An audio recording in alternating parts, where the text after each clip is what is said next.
Welcome to the Clipper channel. In today's video, I'll show you how to fix touchpad on Windows 11 laptop or desktop computer. Now, at first, what you have to do is just right-click on your Start button. After that, just click on Device Manager.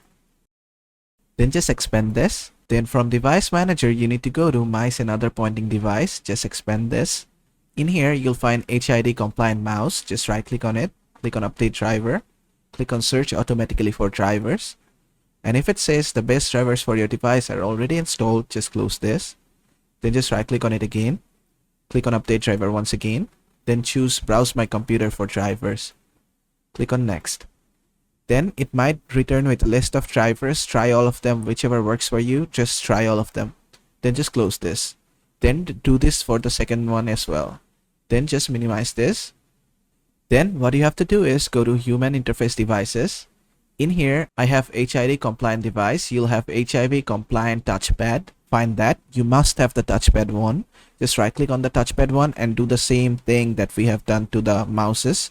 And after that, if it still doesn't get fixed, just uninstall the HID compliant touchpad. Then click on Action. Then click on Scan for hardware changes.